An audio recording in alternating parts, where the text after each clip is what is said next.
Kolhapur breaking मध्ये आपलं सर्वांचं स्वागत.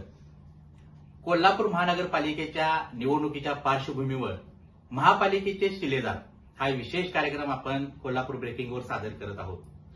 आज प्रभाग क्रमांक 19 मधील इच्छुक उमेदवार अमोल कांबळे साहेब हे माझ्यासोबत आहेत. ते आनंदराज आंबेडकर यांच्या रिपब्लिकन सेनेचे युवक आघाडीचे जिल्हा अध्यक्ष आहेत. तर आज आपण त्यांची खास मुलाखत घेणार आहोत. नमस्कार साहेब. नमस्कार साहेब, तुम्ही आता प्रभाग क्रमांक 19 मधून निवडणुकीची तयारी केलेली आहे. तर निवडणूक लढवण्याचा विचार का केला? आतापर्यंत जे लोकांना समस्या येतात त्याच्यावर निराकरण होत नाही. प्रभागामध्ये ज्या समस्या आहेत त्या समस्या अजूनपर्यंत सोडवल्या जात नाहीत.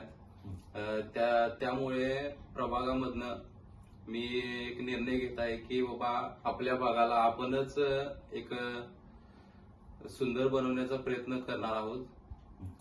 त्यामुळे आम्ही निवडणूक लढवत आहोत. आता तुम्ही निवडणुकीला सामोरे जात आहात, तर निवडणुकीत तुमचे प्रचाराचे मुद्दे काय असणार आहेत? निवडणुकीला सामोरे जात असताना प्रचाराचे मुद्दे असे असतील की जनतेपर्यंत पोहोचण्याचा आम्ही प्रयत्न करणार आहोत व जनतेच्या काही अडीअडचणी असतील त्याच्यावर तोडगा काढून त्यांचे प्रश्न काय असतील ते सोडवण्याचा प्रयत्न करणार आहोत.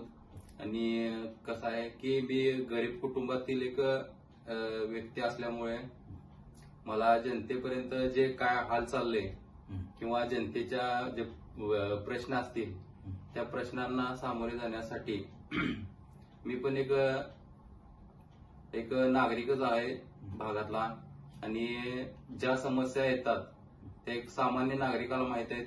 त्यामुळे कसं आहे की आता काय दुर्लक्ष होत आहे बऱ्यापैकी, म्हणजे कचरा उठाव असतील किंवा पाणी टंचाई असेल, असे भरपूर प्रश्न निर्माण होतात. त्या प्रश्नावर जेणेकरून आवाज उठवणारा कोण व्यक्ती नाही आहेत.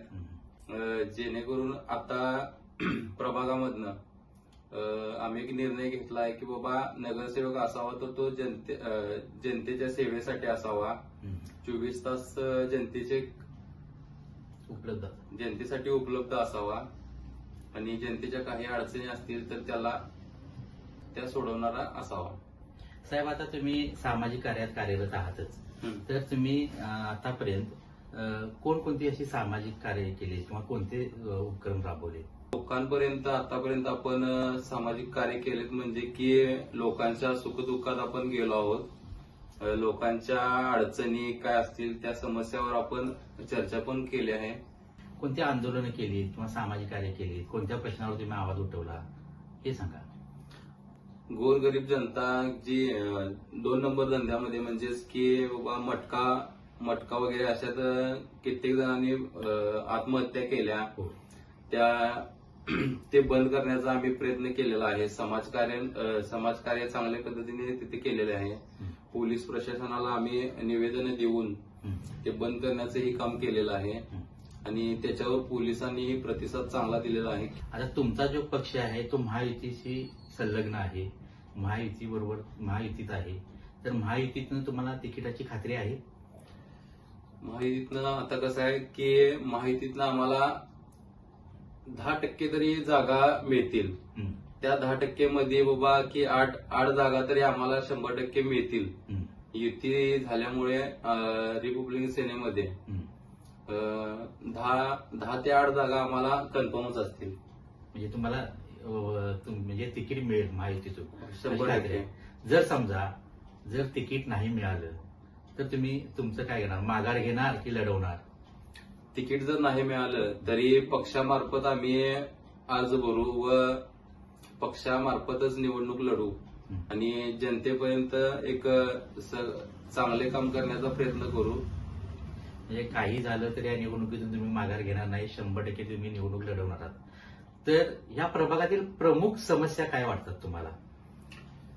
प्रभागामध्ये आता प्रमुख समस्या म्हणजेच की जे थेट पाईपलाईन प्रकल्प जो राबवला गेलेला आहे तर त्याच्यापेक्षा पहिला जो प्रकल्प होता की डायरेक्ट पाणी येत होतं, कधीही अडचण समस्या आल्या नव्हत्या. पण जे थेट पाईपलाईन झालेलं आहे तेव्हापासून नाही म्हणलं तरी 4 दिवस महिन्यातनं 4 दिवस काय तर प्रॉब्लेम निघतो पाण्याचा. 4 दिवस पाणी मिळत नाही व भागात प्रत्येक नागरिकाला ह्या समस्येपासून अडचण येत आहे. व पावसाळा चालू झाला की गटरीमध्ये गटरी एवढ्या प्रमाणात तुंबतात की त्याचं निराकरण होत नाही. आणि नगरपालिकेमध्ये कसं आहे की तिथला माणूस प्रत्येक प्रभागामध्ये पोहोचू शकत नाही. कारण त्या भागामध्ये कसं आहे की गटर तुंबली तर प्रत्येक आम्ही कॉल करणार, मग ते येणार, ते येऊन थोडाफार काम करून जातात, पण नंतर परत तिथं दुर्लक्ष केले जाते.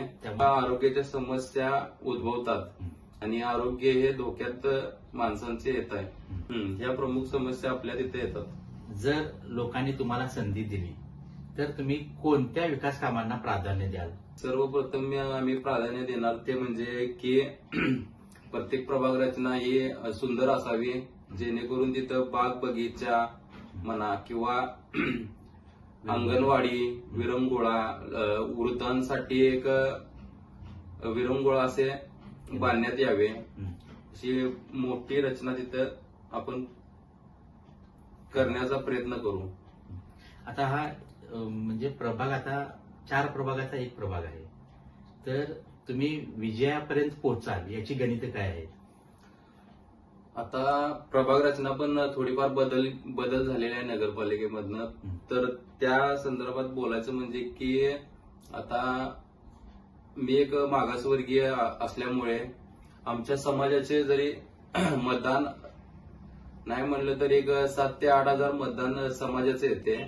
4 भागातलं टोटल केली तर एक 7,500-8,000 मतदान आमच्या समाजाचं आहे. त्यामध्ये कसं की बाबा आपलाच व्यक्ती आहे, जमेची बाजू आहे, संपर्क नागरिकांमध्ये संपर्क आपला चांगल्या मोठ्या प्रमाणात आहे व लोकांच्या सेवेसाठी मी 24 तास काम करीन. ह्या तुमच्या विजयाच्या जमेच्या बाजू आहेत. तर आता तुम्ही नगरसेवक पदासाठी इच्छुक आहात, तर नगरसेवक कसा असावा? तुम्हाला काय, तुमचं मत काय? नगरसेवक हा 24 तास जनतेची सेवा करणारा असावा. जनतेच्या अडीअडचणीत सुखदुःखात धावून जाणारा असावा. प्रभाग रचना आता मोठ्या प्रमाणात थोडा बदल झाल्यामुळे प्रत्येक प्रभागामध्ये जाण्याची तयारीत असावा. रात्री असो किंवा दिवसा कॉल उचलून त्या समस्येवर, ज्या समस्या जनतेतनं येतील त्याच्यावर तो निराकरण करणारा असावा. तुम्हाला आता म्हणजे महापालिकेच्या दृष्टिकोनातून किंवा तुमच्या प्रभागाच्या दृष्टिकोनातून नवीन एखादा संकल्प किंवा नवीन एखादा प्रोजेक्ट आहे का?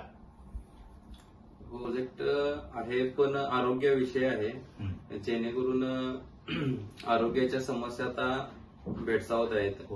लोक आजारी पडत आहेत, त्यांच्यासाठी आरोग्याचे तिथे केंद्र उभा व्हावे व ओपन स्पेस मध्ये जे ओपन स्पेस आहेत ते पण आता आहेत की नाहीत हे पण माहित नाही.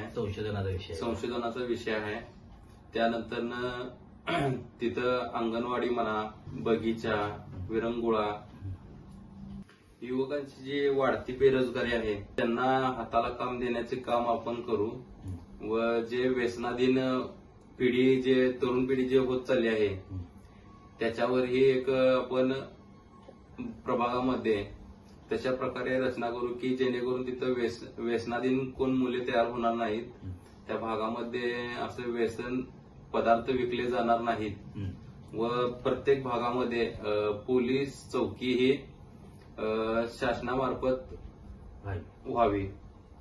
तर साहेब, या मुलाखतीच्या माध्यमातून प्रभागातील नागरिकांना तुम्ही काय आवाहन कराल? या मुलाखतीच्या माध्यमातून मी असे आवाहन करतो की आपण आपला नगरसेवक म्हणण्यापेक्षा एक सेवक आपण निवडावा, जेणेकरून तो आपल्या समस्येवर मात करेल, आपल्या समस्या सोडवण्याचा प्रयत्न करेल, भागाचा विकास करण्याचा प्रयत्न करीन व तुम्ही जे माझ्यावर विश्वास टाकणार, मला एक जी संधी देणार त्या संधीचं मी एक सोनं करेन व भाग आपला चांगल्या पद्धतीने विकसित करेन.